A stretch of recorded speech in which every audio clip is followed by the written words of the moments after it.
In this video, I'm going to be talking about how to both let yourself and your horse off the hook from pressure, while at the same time, kind of staying on point. If it's useful, let us know. Please give us a thumbs up. Hey, it's Roo from Long Ride Home. We've just finished picking our poo. We've swum across Poo Lake. We've climbed Poo Mountain. And now we're here to be a bit inspirational about what thoughts have come, because I love picking poo. A lot of my best thoughts come when I'm either on the loo myself or picking my horse's poo.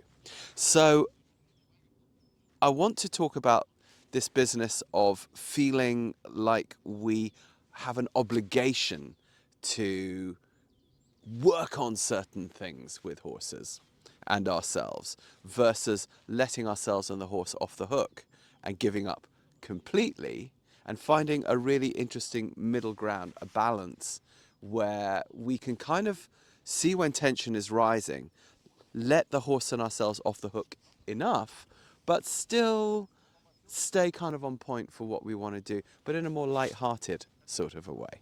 When, of course, things always go better that way, don't they? So the reason I'm standing out here in this gorgeous countryside in Germany is this is where we trail ride. And I always want to feel when I'm in my arena like I'm kind of riding in the country.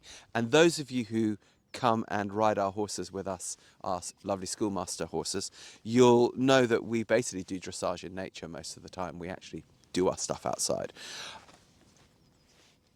However, I do understand that most people don't have that luxury and they have to be in arenas. As soon as you enter an arena, there is this kind of focused attention thing that happens in there.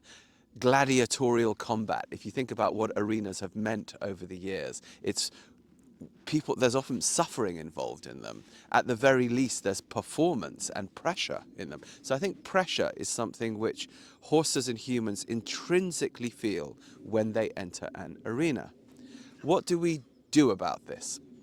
Okay, so let's say you go in there and you feel your horse is just like, not today. It is very good to give your horse agency, and sometimes the correct response to that is, you know what, okay, not today, let's go out and trail ride here. But maybe you haven't got access to this sort of trail riding. I know that, for example, in the UK, where I was growing up, it was either riding in an arena or riding on the roads, so it might not be an option, particularly if it's after dark. So how do we make it feel like that? How do I make it feel like I can let the horse off the hook and then maybe return to the thing which I'd like to try? The first thing to do is to take the word work out of your head and replace it with the word play.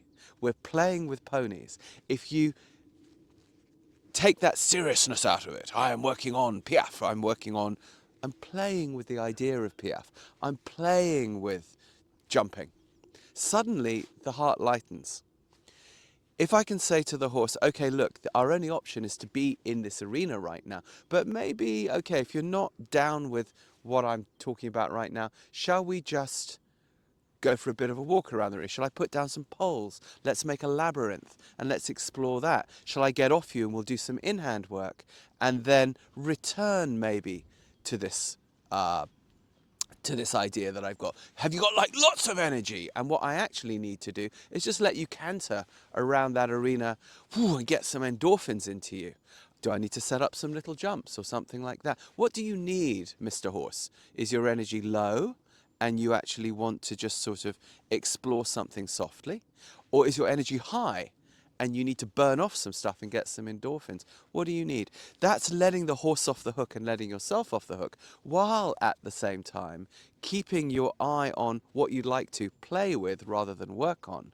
And then you can often return to that exercise. Now, if you're super on point, what you can also do is begin to sprinkle, like you're cooking, little aspects of the exercise that you want to work on or play with into this playtime that you're giving the horse to let him and yourself off the hook. And what you'll find is if you do this little by little over the course of about an hour, you'll find that these little sprinkles all come together.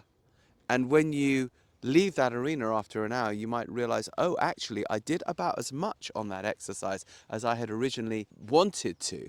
but I just spread it out with all kinds of other things in between that were specifically designed for my horse's mental and emotional well-being and my own. And actually, I got a better result. So this kind of flexibility where we've hit that middle ground between letting ourselves and the horse off the hook and sort of staying on point and having the feel that we're out in freedom in nature, which is what, of course, originally attracted us to horses.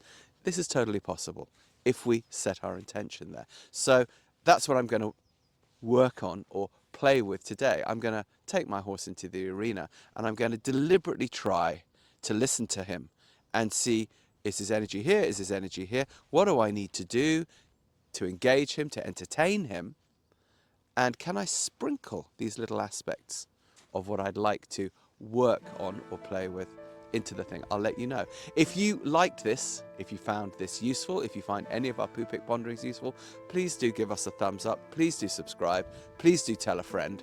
It massively helps us get this work out there, this play out there. And please check out also our online training course at heliosharmony.com, and we'll see you on the next one.